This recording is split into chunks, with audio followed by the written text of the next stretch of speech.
10:15 de la mañana y estamos recibiendo a la psicóloga y sexóloga Rosana Pombo en la mañana de Arriba Gente. ¿Qué tal, Rosana? Buen día. Buenos días, ¿cómo Buen están? día, Rosana. Buenos días. Gusto tenerte. Igualmente. Uno ha perdido de repente con el paso del tiempo, yo no sé si la percepción de riesgo específicamente, pero por lo menos aquella agresividad con la que hablábamos de la responsabilidad a la hora del contacto sexual se ha visto disminuida, tal vez por menor incidencia de la enfermedad, estoy hablando del VIH-Sida, o igualmente a nivel de consultorio sigue siendo una preocupación para los profesionales trasladar esa responsabilidad a los diferentes pacientes.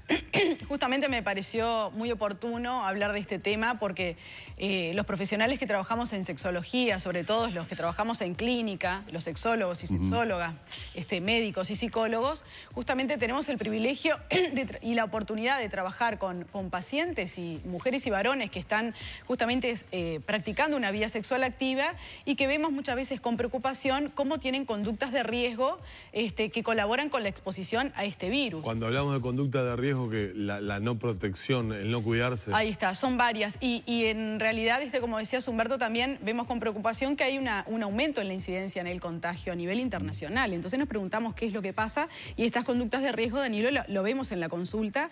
Por eso es un lugar privilegiado justamente para hablar de ello, para promocionar desde la educación sexual, desde la información, el que los pacientes y las pacientes puedan tener, y la población general, una conducta sexual responsable. ¿Se ha naturalizado la existencia del VIH-Sida? Es decir, se le ha perdido un poco el miedo, por llamarlo de una manera, aunque no es tal vez la expresión correcta. Claro, en realidad no se le ha perdido el miedo porque la población es consciente de que hay un aumento de la incidencia, pero vemos que hay conductas de riesgo y nos preguntamos por qué. Por ejemplo, una de las principales conductas de riesgo que vemos y que generan vulnerabilidad y exposición al contagio del VIH es la inadecuada utilización del preservativo. O sea, la población sabe que es un método de barrera, que es un método anticonceptivo excelente y también que es prácticamente el único método que ayuda a evitar el contagio. Pero hay un inadecuado uso del preservativo. Sabemos que es uno de los métodos anticonceptivos más utilizados, pero justamente la idea es más usarlo como método anticonceptivo que como método para prevenir el contagio de la infección.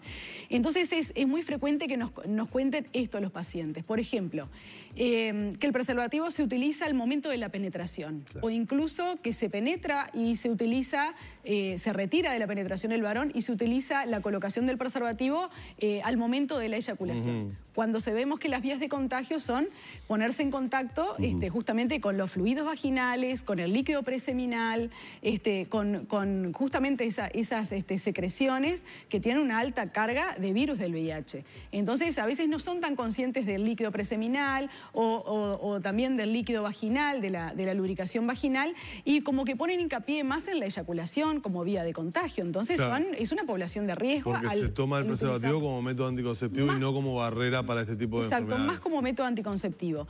Y hay otras conductas de riesgo también en la relación sexual, por ejemplo, el tener varias parejas sexuales ocasionales, que vemos que es una conducta muy frecuente en el inicio del vínculo sexual o en el inicio de un vínculo amoroso, como que parecería que hoy la práctica indispensable es primero tener relaciones sexuales y después se ve si continúa el interés de practicar la vida sexual o de iniciar un vínculo amoroso.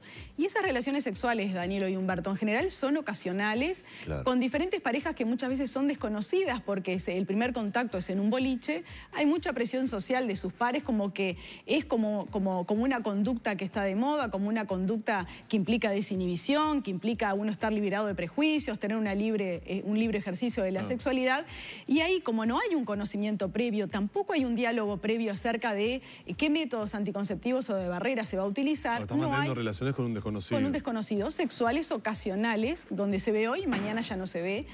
Muchas veces acompañado de otra conducta sexual de riesgo, que es el consumo del alcohol. Sabemos que el alcohol, la marihuana y otras sustancias tóxicas actúan disminuyendo mucho la percepción del control, disminuyendo mucho la identificación de una conducta sexual de riesgo. Muchas veces el uso del preservativo, uno de los dos integrantes de esa pareja ocasional puede pedir no utilizarlo. Claro. porque se quejan de que baja la sensibilidad. Nos sorprende muchas veces cómo en estas relaciones sexuales ocasionales nos dicen en la consulta, ella me aseguró de que utilizaba la píldora anticonceptiva, entonces no era necesario el condón. Muchas veces al haber mucho consumo de alcohol no se acuerdan qué pasó el otro día. ¿Quién tiene menos percepción del riesgo ante el VIH, el hombre o la mujer?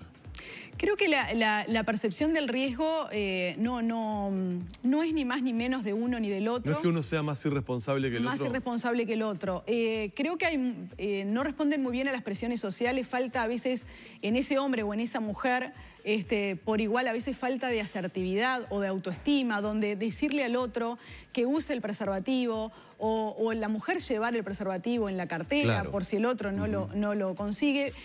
Hay como mucho temor al rechazo de la otra persona, a la discriminación, a ser considerado como antiguo o inhibido o con prejuicios. Entonces hay como unas falsas creencias que son irracionales, que exponen a la hora de la relación sexual, tanto al hombre como a la mujer, a una práctica de riesgo, y muchas veces son más conscientes, pero al otro día de la relación sexual. ¿Y qué pasa, Rosana? Porque me imagino que debe ser tema en más de una oportunidad conversado a nivel de consultorio, cuando existe la sospecha o definitivamente la confirmación de una infidelidad cometida en una pareja estable, ya sea por el hombre o por la mujer.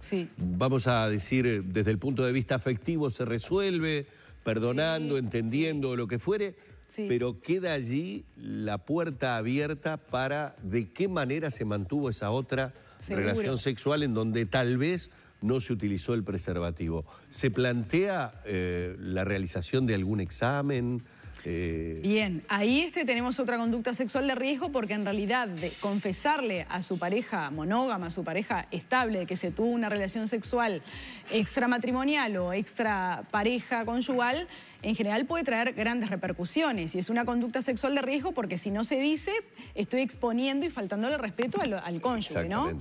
Pero sí vemos en la consulta que es muy frecuente, por ejemplo, un lunes en plenus, que haya de repente muchos varones que tuvieron una relación sexual por fuera de la relación estable, y que quieran hacerse exámenes de ITS para justamente descartar infecciones de transmisión sexual, y acuden con mucha ansiedad y mucho sentimiento de culpa, pero no lo hacen compartiéndolo con la pareja, lo hacen como de forma en secreto.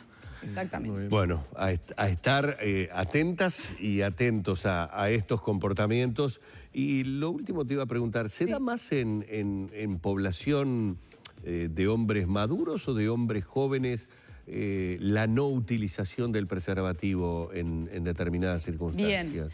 Bien, podríamos pensar que la población adulta mayor es más responsable, más consciente, más informada, más consciente, pero tenemos ahí una población de riesgo que quizás no se hable después de los 50 años, como ya no están en etapa reproductiva, muchas veces no utilizan ningún método anticonceptivo ni de barrera, y es una población vulnerable.